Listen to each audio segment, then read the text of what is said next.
વરસાદથી જામરાવલની પરિસ્થિતિ ખૂબ જ ખરાબ થઈ રહી છે।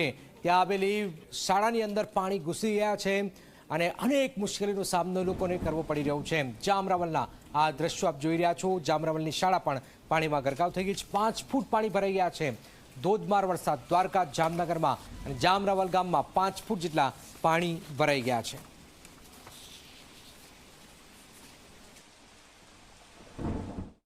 દેવભૂમિ દ્વારકા જિલ્લાની અંદર અનરાધાર વરસાદ છે તે વરસ્યો છે ને તેને કારણે જામરાવલ ગામ છે તે સંપૂર્ણ પાણીની અંદર ગરકાવ છે તે થઈ ચૂક્યું છે। આપ દ્રશ્યોની અંદર જુઓ કે હાથી ગોકલદાસ લીલાધર હાઈસ્કૂલ છે ત્યાંના દ્રશ્યો છે અને આખો જે વિસ્તાર છે તે પાણીની અંદર ગરકાવ છે તે જોવા મળી રહ્યો છે। છેલ્લા 4 દિવસથી જામરાવલ ગામના જે લોકો છે તે ઘરના પહેલા માળે અને બીજા માળે છે તે અત્યારે જોવા મળી રહ્યા છે।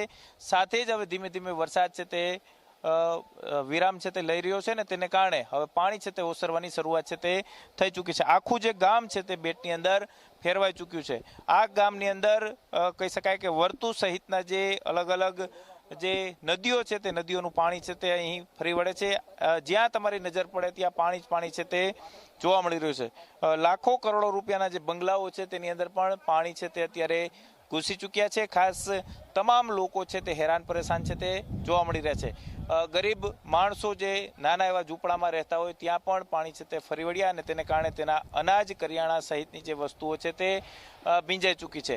હવે પાણી ઓસરતાની સાથે જ ધીમે ધીમે તારાજીના દ્રશ્યો છે તે સામે આવી રહ્યા છે અને મોટી સંખ્યાની અંદર લોકોને ખાના ખરાબી છે તે થઈ છે તે સામે આવી રહ્યું છે। મારી સાથે કેટલાક લોકો છે તેમની સાથે વાત કરીશું। 4 દિવસ ખૂબ જ ભારે વરસાદ આવ્યો, કઈ રીતની પરિસ્થિતિ જોવા મળી? 4 દિવસના અંદર નથી લાઇટ ગામમાં, 4 દિવસ ત્યાં નથી કોઈના મોબાઈલ કે નેટવર્ક ચાલુ, એટલે કોઈ યાર કોન્ટેક્ટ પણ કોઈ કરી શકે નહીં। ગામની હાલત શું છે, લાઇટ પણ નથી। 165 ગામનું પાણી આ ગામમાં ફરતું પાણી ભર્યું પડ્યું છે અને હાલત બહુ ખરાબ હતી। એ માટે ઘણી શિબિરો ચલાવી ખાવા પીવાની લોકોએ, એવા દાનવીર લોકોએ આ ગામના અંદર, જેનાથી કે ગરીબોને મળે। અને આ લાઇટ પણ નથી અત્યારે, જો કામ ચાલુ છે અત્યારે, એવી પ્રાઇવેટ છે। ગામના જીબી વાળા કોઈ ધ્યાન આપતા નથી। આ પીસી બહાર હોવા જોઈએ, પેલા અંદર રાખ્યા। આટલા વર્ષથી આ સમસ્યા ગામના અંદર છે। કેટલા વર્ષથી આ રાવલ ગામની અંદર પાણી ભરાય છે? જ્યારે ધુઆધાર વરસાદ આવે ને ત્યારે ગામની આ જ પરિસ્થિતિ હોય દર વર્ષે। ઘરના અડધા મકાન ડૂબી જાય છે। અમુક તો નીચા વિસ્તાર વાળાના લોકોની હાલત જોવો તો તમને એમ થાય કે શું આ ગામની હાલત છે। પણ